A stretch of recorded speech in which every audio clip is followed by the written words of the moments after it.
Dear students, मैं Laxman Kumar, physics faculty.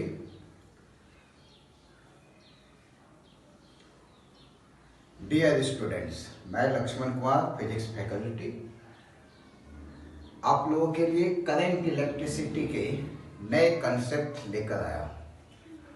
एक बात ध्यान देने का, इस वीडियो को देखने के पहले, इस लेक्चर को देखने के पहले, इसके पहले जितने लेक्चर्स वगैरह पोस्ट कर रखे उसको जरूर देख ले, तभी कंसेप्ट अच्छे से क्लियर होगा, वरना कंफ्यूजिंग रह जाता है। करेक्ट है?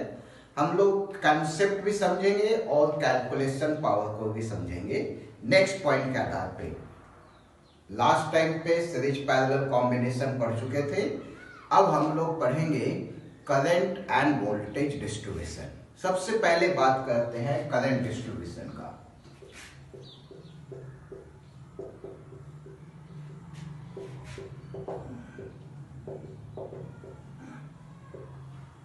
करंट डिस्ट्रीब्यूशन, करंट डिस्ट्रीब्यूशन में क्या है, किस तरह का है, तो जैसे मालूम होगा, यदि सीरीज कॉम्बिनेशन हो तो दोनों में करंट सेम होगा कि अलग अलग? सेम होगा। करेक्ट? बराबर। तो करंट डिस्ट्रीब्यूशन इसमें कोई मतलब ही नहीं था। करंट इसमें अलग अलग क्या होता? वोल्टेज। वोल्टेज डिस्कस किए है कि नहीं? सीरीज पैरेलल कॉम्बिनेशन के डेरिवेशन में देखोगे वोल्टेज अलग अलग हो। लेकिन यदि ऐसा हो कॉम्बिनेशन हमारे पास, इसमें क्या कहेंगे? करंट सेम होगा? नहीं, इधर से आने वाला करंट कुछ इधर किया, तो करंट का डिस्ट्रीब्यूशन किसमें आएगा? पैरेलल कॉम्बिनेशन में। पैरेलल कॉम्बिनेशन में करंट का डिस्ट्रीब्यूशन कैसे होगा उसके बारे में डिस्कशन आज का पॉइंट है, और वोल्टेज डिस्ट्रीब्यूशन दोनों डिस्कस करेंगे आज। करंट डिस्ट्रीब्यूशन में आते हैं तो जैसे मान लिया जाए हमारे पास एक रेजिस्टेंस ऐसा, दूसरा रेजिस्टेंस ऐसा, ये करंट चला, इसका रेजिस्टेंस R1, इसका R2, यहां से करंट चला I। पक्का इधर से जाएगा I1 और इधर से जाएगा I2 और वापस इधर से निकला I। करेक्ट है? I दे रखा, R1 R2 दे रखा, बाकी कुछ भी नहीं, कॉम्बिनेशन गिवन है। हमें I1 I2 पता करना है। पहले तो बेसिक इसके फार्मूले कंसेप्ट को समझेंगे, बाद में उसके बाद फिर हम लोग क्या करेंगे, कैसे फास्ट कैलकुलेट कर सकते उसको समझेंगे। सबसे पहला कंडीशन, डायग्राम में दो रेजिस्टेंस बने हुए हैं, उसके आधार पे क्या देखेंगे, यहां का वोल्टेज पैरेलल में है ना, तो यहां का वोल्टेज और यहां का वोल्टेज कैसा होना चाहिए? सेम होना चाहिए।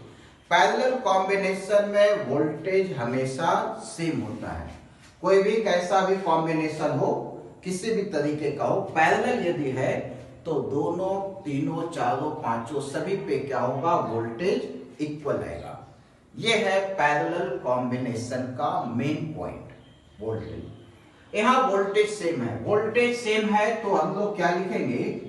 I1 R1 equal to I2 R2। Correct है?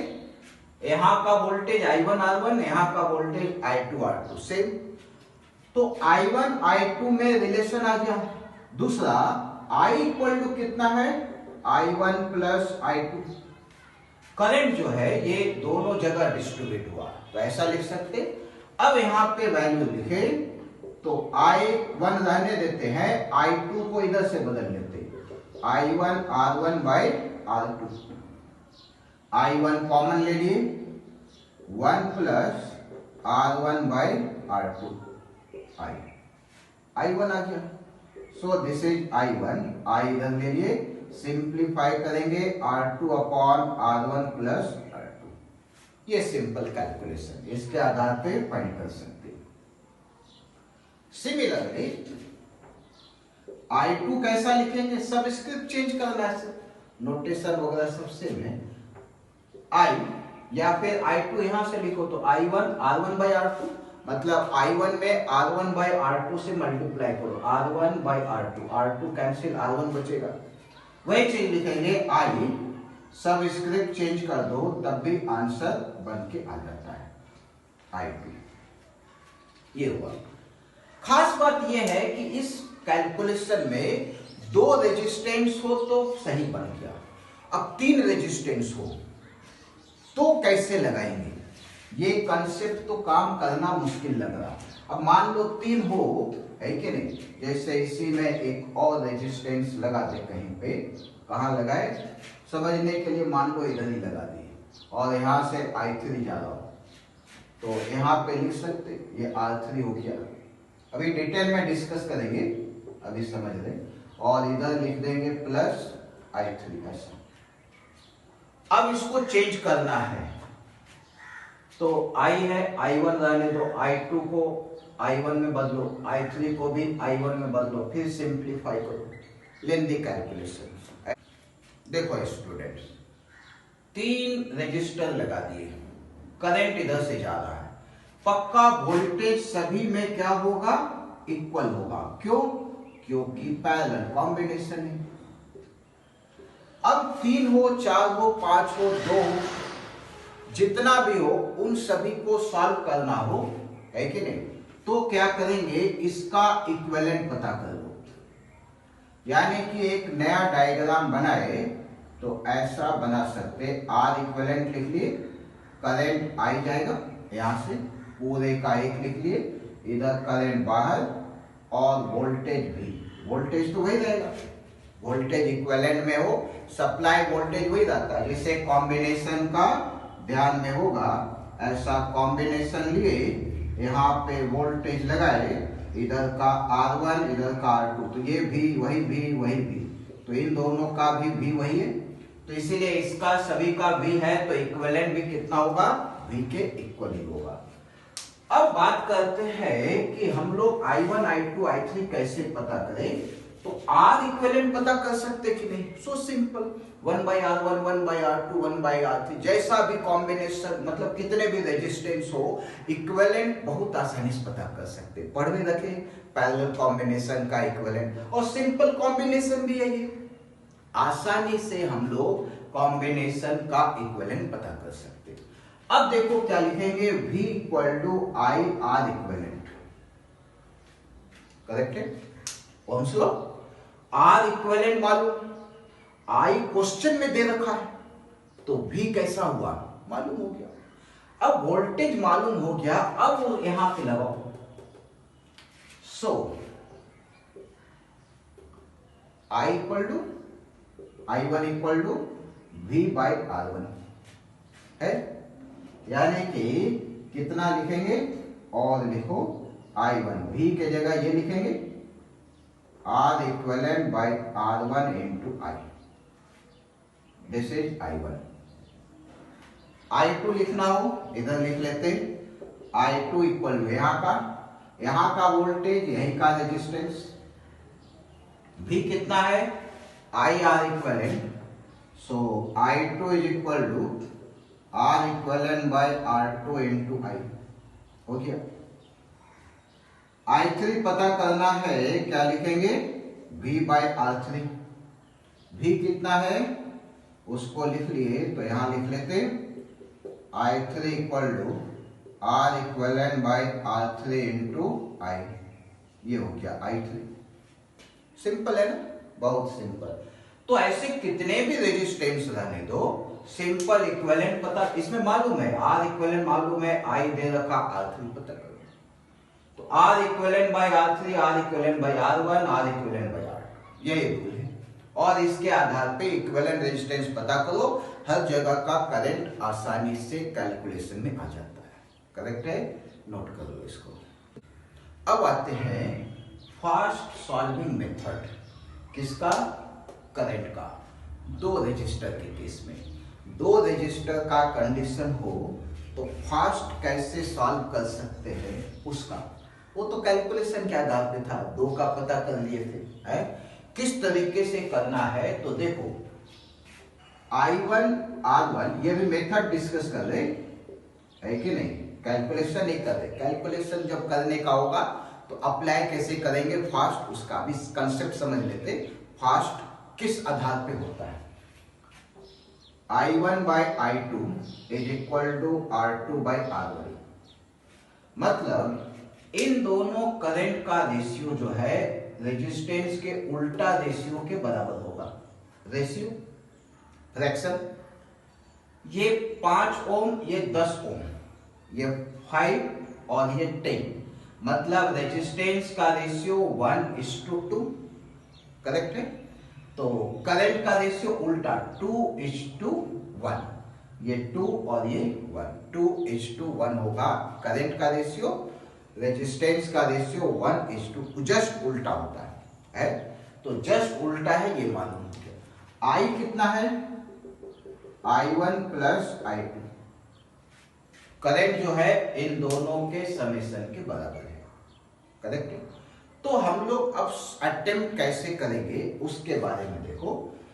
तो यहां पे रेजिस्टेंस का रेशियो है R1:R2, करंट का रेशियो है R2:R1, मतलब करंट R2 by R1, मतलब ये R2 पार्ट हुआ, ये R1 पार्ट हुआ। रेशियो है दो का। अब दो नंबर है, दो लोग हैं, उनका इनकम जो है एक दूसरे का डबल है, मतलब एक का 1 है तो दूसरे का 2 होगा, दोनों मिला के कितने? 3 हुए। वैसे करंट का देखो, ये R2 part current R2 part और ये R1 पार्ट, टोटल कितने पार्ट? R1 प्लस R2, यानी टोटल करंट कितना हो गया? R1 plus R2 part. तो यहां पे लिखेंगे I1 is equal to R2 part, जितना आया उतना ही।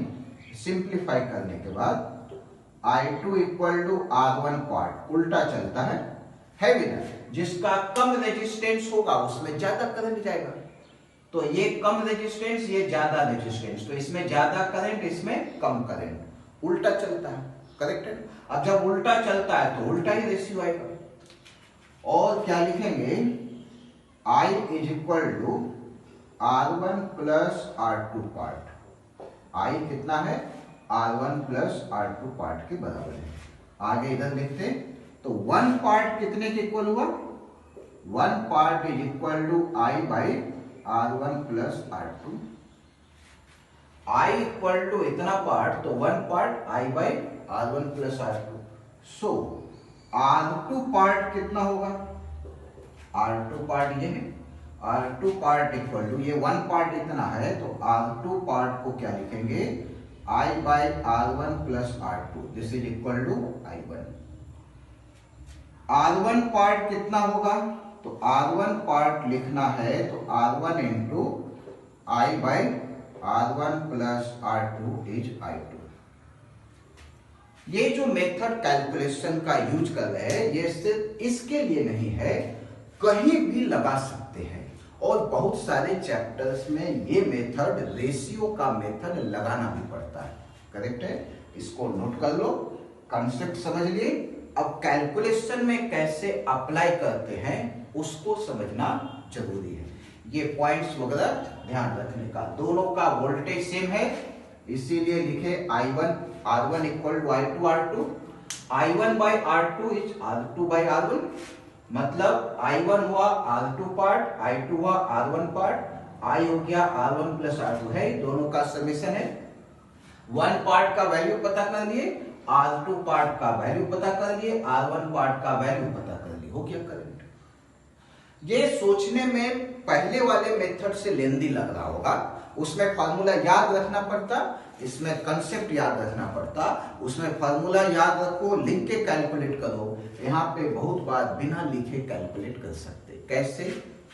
देखो क्वेश्चन है फाइंड I1 एंड I2। दो रेजिस्टेंस है, 5 ओम एक 10 ओम, पैरेलल में कनेक्टेड है। टोटल 15 एम्पियर जा रहा है current, total current 15। I1 I2 पता करना है। कैसे पता करेंगे? ये बहुत सिंपल क्वेश्चन है। क्या करेंगे? रेशियो चेक करेंगे। रेजिस्टेंस का ratio 5:10, 5 divided by 10, 5/10, simple calculation 1/2। Resistance का रेशियो 1/2, सो करेंट का रेशियो उल्टा 2/1, रेजिस्टेंस का रेशियो 1/2 है, इसीलिए करेंट का रेशियो 2/1 आएगा। करेक्ट है, सिंपल कैलकुलेशन होता भी है कि नहीं। तो I1/I2 2/1 हो गया। इसका मतलब I1 कितने पार्ट हुए? 2 पार्ट, जितना आया वो। एक्चुअल रेजिस्टेंस से मतलब नहीं, उधर कैलकुलेशन में रेजिस्टेंस लिखे थे क्योंकि डिवाइड करने का ऑप्शन नहीं था, यहाँ पे तो था, डिवाइड करके लिख दिए। I1 कितने हैं? 2 पार्ट। I2 कितना है? 1 पार्ट, और कोई तो है नहीं। तो I1 हुए 2 पार्ट, I2 हुए 1 पार्ट, तो टोटल कितने हुए? 3 पार्ट।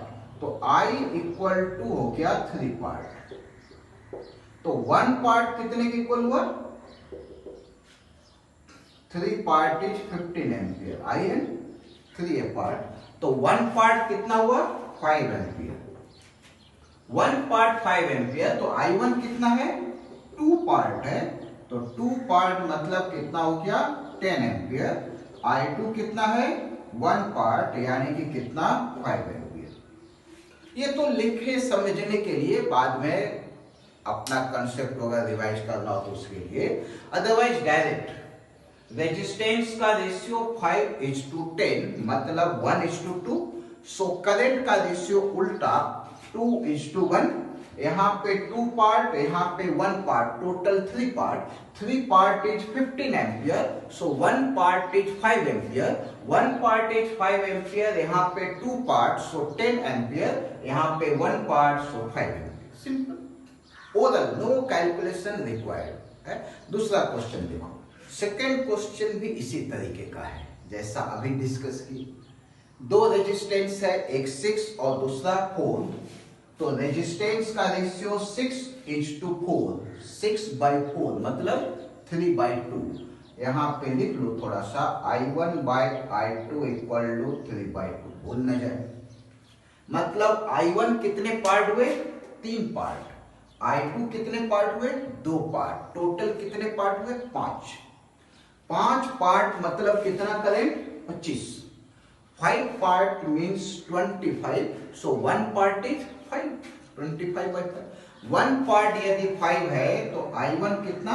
3 पार्ट है, 3 × 5 15 एम्पियर। I2 कितना है? 2 पार्ट, 2 × 5 10 एम्पियर। होगी सिंपल कर। ये करते फास्ट, थोड़ा लॉजिक लगता है कि नहीं, थोड़ा सोचना पड़ता। मन शांत करके आराम से बैठ के कैलकुलेट करो, तुरंत चुटकियों में होगा। नहीं तो फार्मूला है ही, फार्मूले से भी पता कर सकते, फार्मूले से तो कभी भी पता कर सकते है कि नहीं। हम लोग जो फास्ट कैलकुलेशन और कैलकुलेशन पावर बढ़ाने की बात करते हैं उसका। और ये रेशियो सिर्फ यहीं पे नहीं, हर जगह यूज में आएगा, तो हर जगह कैलकुलेट करने में इससे फायदा मिलेगा। लेकिन वही यदि 3 रेजिस्टेंस आ जाए तो इससे करना मुश्किल हो जाता है। कैसे? अब यहाँ पे आते हैं। अब रेजिस्टेंस का रेशियो देखो, 2:3:6, सही है ना। रेजिस्टेंस का रेशियो 2:3:6, 2:3:6। तो करंट का रेशियो कितना? ये रेजिस्टेंस का हो गया ना, तो करंट का रेशियो लिखेंगे 6:3:2। जस्ट उल्टा, गलत, रॉन्ग, ये नहीं है। रेशियो ऐसा नहीं चलता। रेसिप्रोकल मतलब रेसिप्रोकल, रेसिप्रोकल कहने का मतलब करंट का रेशियो 2 है ना, 1/2:1/3:1/6 ऐसा हुआ। ये हुआ करंट का, लेकिन ऐसा नहीं। ऐसा लिखे, जब जल्दबाजी में लिखते हैं इसको गलत हो जाता है ऐसा। अब ये रेशियो आया, जैसा इसको लिखना पड़ेगा, ऐसा ओरल नहीं कर सकते। इसको ओरल किए तो बहुत करने का कर सकते, लेकिन कंफ्यूजन ज्यादा रहता। 2 3 6 है, 1/2 1/3 1/6। अब ये डिवीजन वाला कंसेप्ट ऐड करना बहुत मुश्किल काम है, इसलिए इसको लीनियर बनाओ। लीनियर ऐसे टर्म से मल्टीप्लाई करो कि नीचे वाले सारे खत्म हो जाए। तो कॉमन नंबर 6 है, 6 से मल्टीप्लाई कर दो। 6 से मल्टीप्लाई करेंगे तो ये 3 बचेगा, ये 2 बचेगा और ये 1। मतलब करंट का रेशियो 3:2:1 है, ऐसा ये है एक्चुअल करंट का रेशियो। यदि 6:3:2 लिखते तो ये गलत, ये और ये दोनों डिफरेंट है ना, दिख भी रहा होगा, आएगा भी नहीं बराबर। तो करंट का रेशियो 3:1, ये लिख के ही करना पड़ता है। 3:1 है, मतलब यहाँ 3 पार्ट, यहाँ 2 पार्ट और यहाँ पे 1 part. 3 part, 2 part, 1 part, total कितने पार्ट हो गए? 6। 6 पार्ट मतलब 12। 6 part is equal to 12 ampere. तो 1 पार्ट कितना आएगा? 2 एम्पियर। सिंपल है, ओरल भी कर सकते हैं, समझने के लिए लिख लिए। 6 पार्ट इज 12, तो 1 पार्ट इज 2। तो I1 कितने पार्ट है? 3 पार्ट है, तो 3 into 2 equal to 6 ampere. I2 कितने पार्ट है? 2 पार्ट है, तो 2 इंटू 2 सो 4 एम्पियर। I3 कितने पार्ट है? 1 इंटू 2 एम्पियर, टोटल 12 है, 12 एम्पियर। Simple calculation. रेशियो के आधार पे किए तो फास्ट कैलकुलेशन होता, जल्दी होता, कंसेप्ट भी क्लियर रहता है। करेक्ट है। आगे वोल्टेज डिस्ट्रीब्यूशन। देखो स्टूडेंट्स, अब आते हैं वोल्टेज डिस्ट्रीब्यूशन में। बात करते हैं वोल्टेज डिस्ट्रीब्यूशन का, तो वोल्टेज डिस्ट्रीब्यूशन लगेगा किसमें? सीरीज में कि पैरेलल में? पैरेलल में तो मालूम है सबका वोल्टेज सेम होता है, तो लगेगा किसमें? सीरीज में। तो सीरीज के आधार पे चलेंगे, तो सीरीज में वोल्टेज डिस्ट्रीब्यूशन यहां लिख लेते हैं इन सीरीज कॉम्बिनेशन, है ना।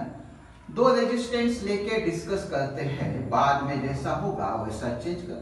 टोटल वोल्टेज भी है, मतलब एक बैटरी लगा दो, हो गया भी टोटल। यहां पे कुछ वोल्टेज V1 आएगा, यहां पे कुछ V2 आएगा। अब करंट जो जाएगा दोनों में क्या होगा? सेम ही जाएगा। तो करंट इस बार सेम है, तो करंट सेम होने की वजह से क्या लिखेंगे? I इक्वल टू V/R, या V इक्वल टू क्या लिखेंगे? IR। तो करंट यदि सेम है तो इसका मतलब पहले का कितना आएगा?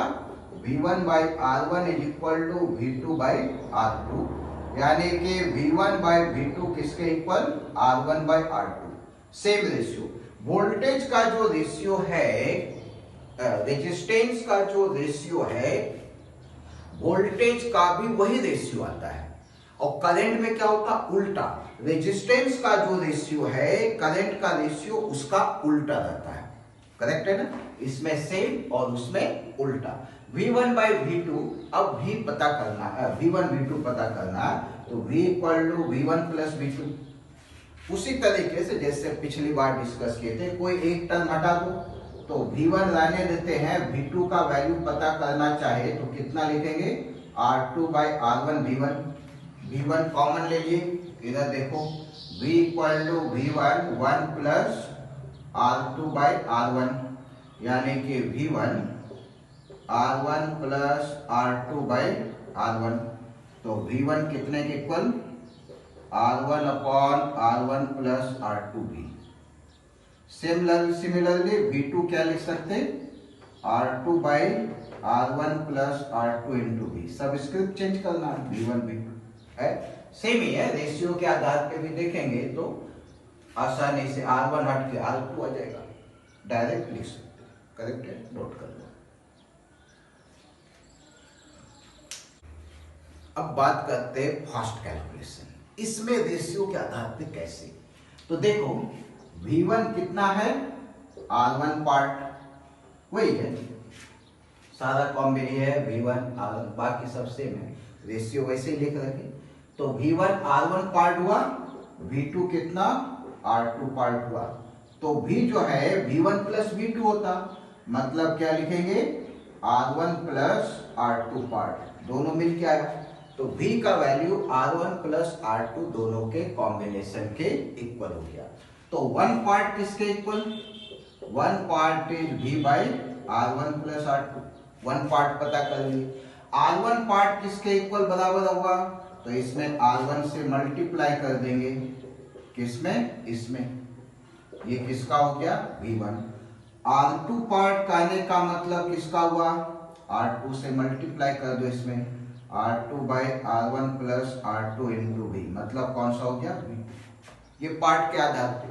ये कंसेप्ट सिर्फ समझने के लिए है, एक्चुअल तो मजा आता है जब कैलकुलेशन वैल्यू लिखा हो तब, है कि नहीं? अदरवाइज ये उतना फायदेमंद नहीं है। थ्योरेटिकल फॉर्म में लिखना हो तो इसके पहले जो डिस्कस किए वही सबसे बेस्ट है, पार्ट वगैरह और लेंदी हो जाता। लेकिन कैलकुलेशन करना हो न्यूमेरिकल वैल्यू में तो ये पार्ट हमारे लिए बहुत ही फायदेमंद हो जाता है। कैसे देखो, ये है, इसमें करा फाइंड V1 एंड V2, एक V1 पता करना और दूसरा V2 पता करना है। किस तरीके से पता करेंगे? तो सबसे पहले लिखेंगे V1 बाय V2 कितना, V1 bye V2 R1 bye R2 होता है। कहने का मतलब वही होता है जो रेजिस्टेंस का रेशियो है। करंट में उल्टा होता, इसमें नहीं होता। रेजिस्टेंस का रेशियो 5:15, 5/15 मतलब 1/3, तो वोल्टेज का भी रेशियो कितना, 1/3। इसका मतलब V1 1 part, V2 3 part, V1 1 part, V2 3 part, total 1 + 3 4 part. 4 part लिख लेते हैं, 4 part is equal to this one 100, total कितना है 100। 4 पार्ट इज इक्वल टू 100, तो 1 पार्ट कितने हो गए, 1 पार्ट अभी लिख के कर देते, 1 पार्ट इज 25 वोल्ट, एक पार्ट मतलब 20। V1 कितना है, 1 पार्ट है, तो V1 equal to 1 into 25 volt. V2 कितना है, 3 पार्ट, 1 पार्ट 25, 3 इंटू 25 75 वोल्ट। ऐसा डायरेक्ट सो सिंपल सा। रेजिस्टेंस का रेशियो 5:15, 1:3, वोल्टेज भी 1:3, यहाँ 1 पार्ट यहाँ 3 पार्ट, टोटल 4, 4 में 100 मतलब 1 में 25, 1 में 25, यहाँ 1 आया था 25, यहाँ 3 आया था 75, हो गया। इतना लिखने की जरूरत नहीं है, लिख रहे समझने के लिए ताकि भूल न जाए, भूल गए तो वापस लिखा हुआ देख के याद करके कैलकुलेट कर सकते हो, बराबर। इस पे और एक क्वेश्चन आते हैं, देखो स्टूडेंट, ये V1 ये V2, यहाँ 3 ओम यहाँ 7, रेजिस्टेंस का रेशियो 3:7, तो वोल्टेज का भी रेशियो कितना, 3:7। यहाँ लिख लो V1 bye V2 equal to 3/7, भूल ना जाए इसीलिए। V1 3 पार्ट, ये डिवाइड तो और होता नहीं, तो जो है वही आया। V1 3 part, V2 7 part, total 3 + 7 10 part. 10 part में 230 वोल्ट, 10 पार्ट में 230, तो 1 पार्ट में 230/10 मतलब 23। यहाँ लिख लो ये 1 पार्ट इक्वल टू 23 वोल्ट। ये जो बेसिक लाइन है जो भूल सकते हैं उसी को लिख रहे। अब V1 कितना है, 3 पार्ट है लिखा हुआ है, तो V1 3 इंटू 23 कितने हो गए, 69। V2 कितने पार्ट है, 7 पार्ट, 7 इंटू 23 कितने हो गए, 161। सिंपल कैलकुलेशन है ना ये जी। ऐसे मजा कर सकते, बहुत कठिन क्वेश्चन, लेंदी कैलकुलेशन वगैरह हो, चुटकियों में छोटा बना के कर सकते। कैलकुलेशन पावर बढ़ाना इसी को कहते हैं। सिस्टमैटिक सिंपल वे में कैलकुलेट करते गए सब अच्छे से होते जाता है, करेक्ट है। आगे आते हैं और एक क्वेश्चन,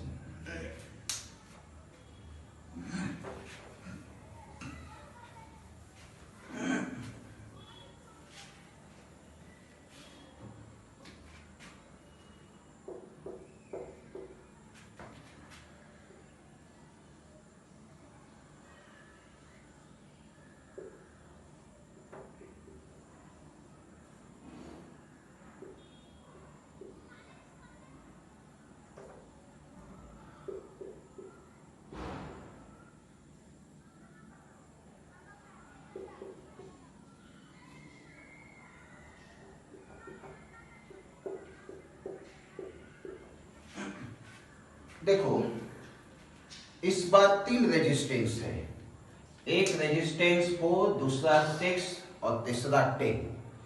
3 रेजिस्टेंस है और हमें voltage V1, V2 and V3 पता करना है, 3। अब क्या करेंगे, तो रेजिस्टेंस का रेशियो देखो, रेजिस्टेंस का रेशियो 4, 6, 10।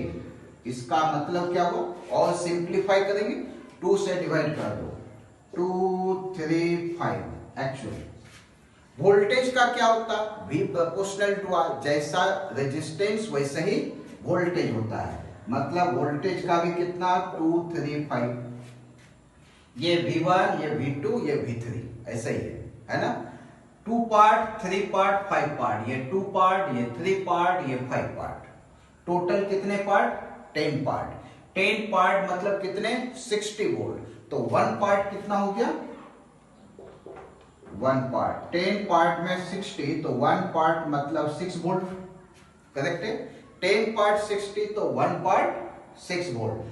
V1 कितने पार्ट है? 2 पार्ट, तो V1 equal to 2 into 6, 12 volt. V2 कितने पार्ट है? 3 पार्ट, 3 इंटू 6 कितने? 18 वोल्ट। V3 कितने पार्ट है? 5 पार्ट, क्या लिखेंगे? 5 इंटू 6 कितने हो गए? 30 वोल्ट। टोटल 60 वोल्ट है। सिंपल सिंपल फास्ट, क्या कितने भी रेजिस्टेंस हो वोल्टेज डिस्ट्रीब्यूशन आसानी से पता कर सकते, करेक्ट है। समझ लिए? इसके बाद नेक्स्ट लेक्चर में हम लोग डिस्कस करेंगे मिक्स कॉम्बिनेशन में वोल्टेज और करंट का डिस्ट्रीब्यूशन। अभी तो सिंपल सीरीज पैरेलल था ना, और मिक्स कॉम्बिनेशन बहुत, उसमें और मजा आएगा। और देखोगे कैसा डिफिकल्ट सर्किट को भी कितना चुटकियों में आसानी से सॉल्व कर सकते हैं, करेक्ट है। नेक्स्ट लेक्चर के लिए वेट करो। Okay, bye.